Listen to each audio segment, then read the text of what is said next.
इस वीडियो में मित्रों प्रारब्ध क्रम से मिलने वाले फल के दो भेद हैं, प्राप्त फल और अप्राप्त फल।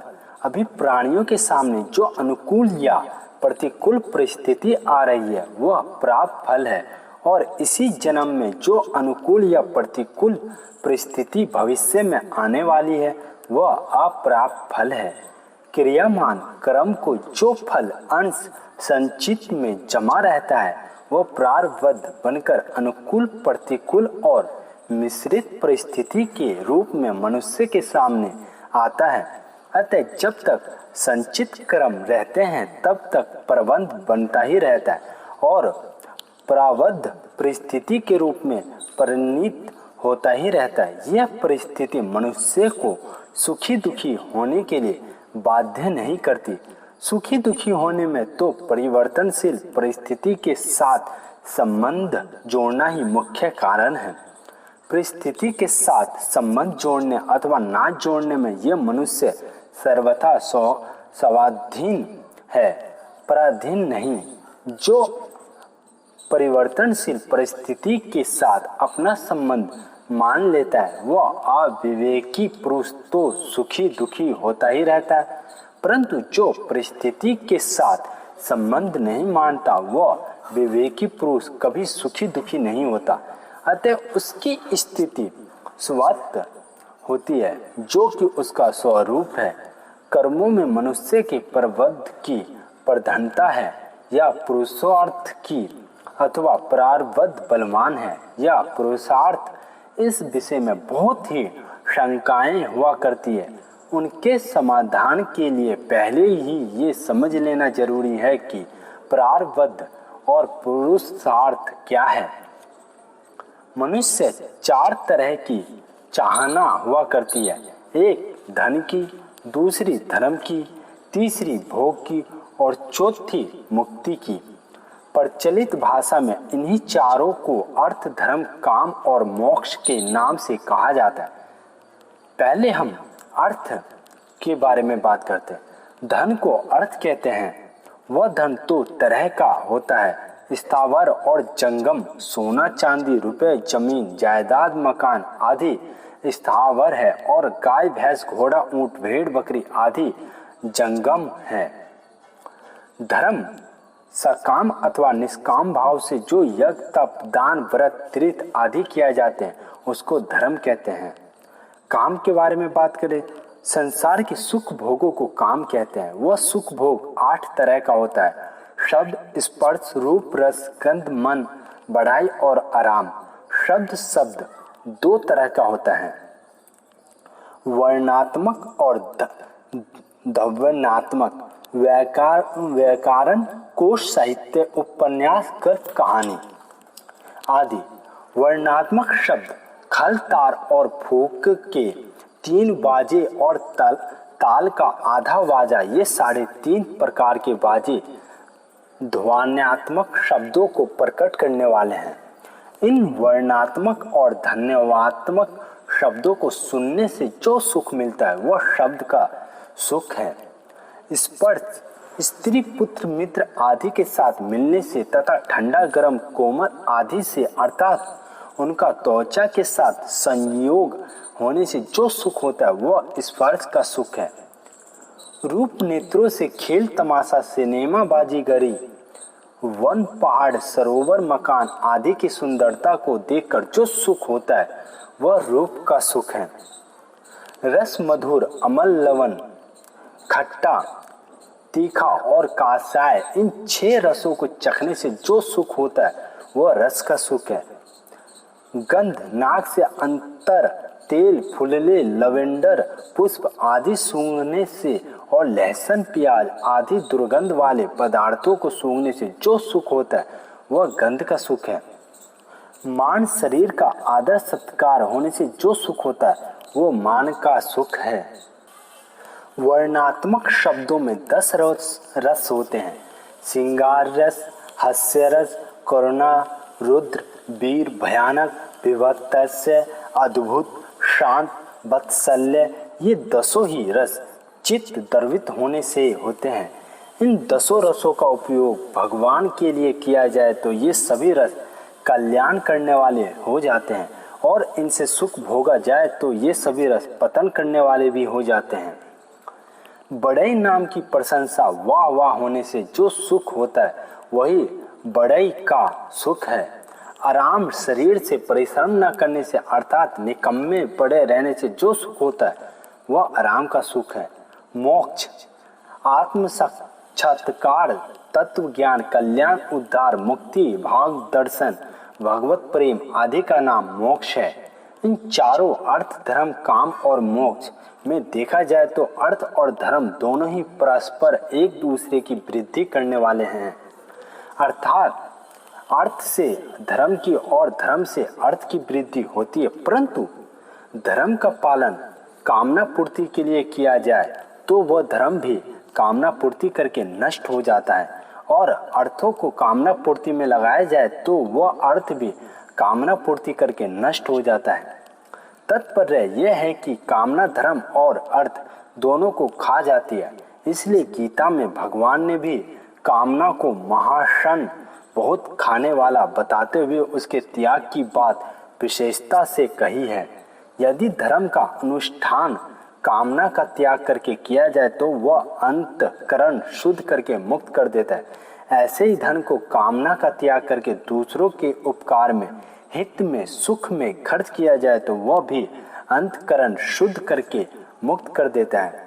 अर्थ, धर्म, काम और मोक्ष, इन चारों में अर्थ, धन और काम भोग की प्राप्ति में प्रबंध की मुख्यता और पुरुषार्थ की गुणता है, तथा धर्म और मोक्ष में पुरुषार्थ की मुख्यता और प्रबंध की गुणता है।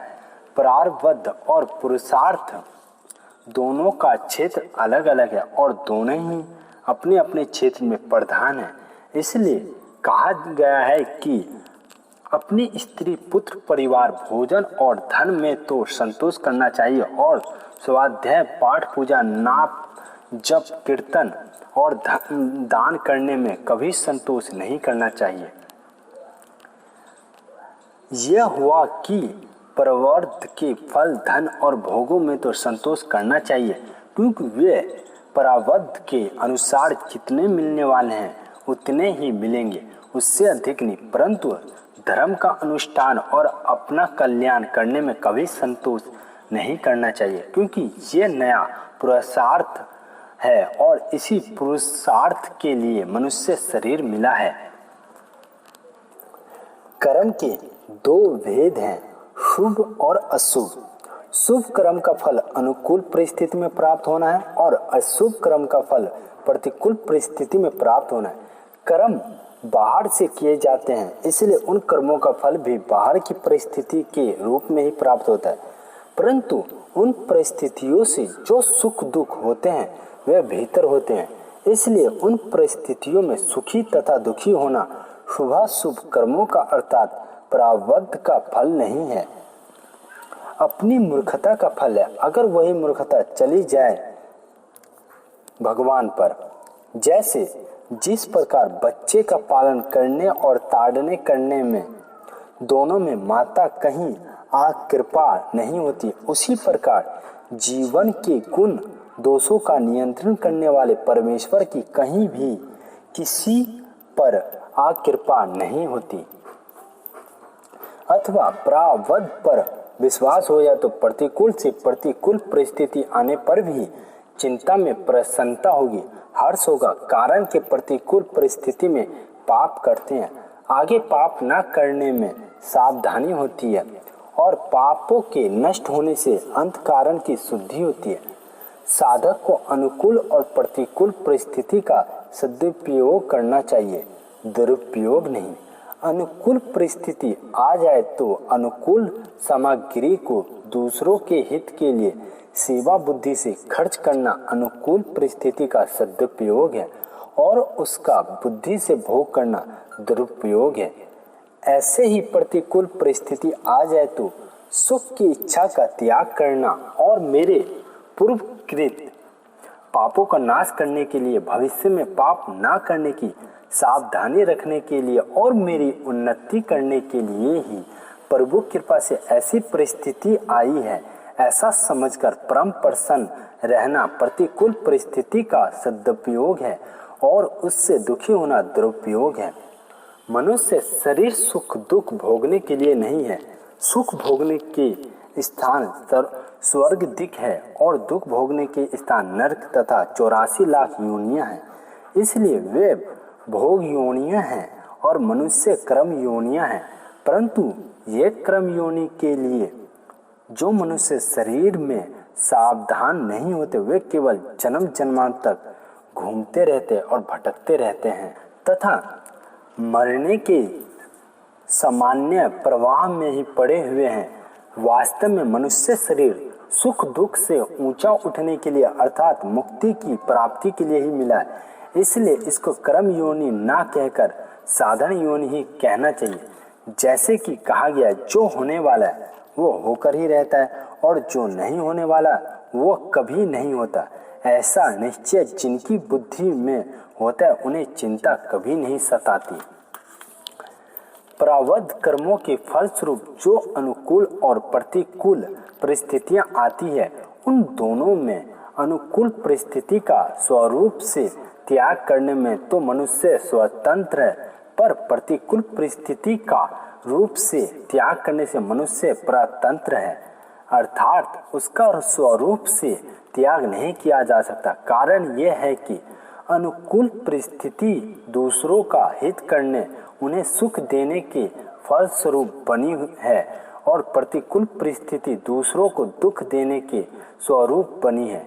इसको एक दृष्टता से इस प्रकार समझा जा सकता है।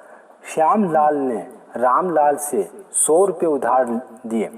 रामलाल ने वादा किया कि अमुक महीने में ब्याज सहित रुपए लौटा देगा। महीना बीत गया पर रामलाल ने रुपए नहीं लौटाया तो श्यामलाल ने रामलाल के घर पहुंचा और बोला, तुमने वादे के अनुसार रुपए नहीं दिए। अब दो। रामलाल ने कहा, अभी मेरे पास रुपए नहीं है, परसों दे दूंगा। श्यामलाल ने तीसरे दिन पहुंचा और बोला, लाओ मेरे रुपए।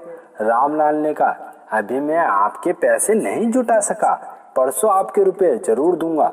तीसरे दिन फिर श्यामलाल पहुंचा और बोला, रुपए दो। तो रामलाल ने कहा, कल जरूर दूंगा।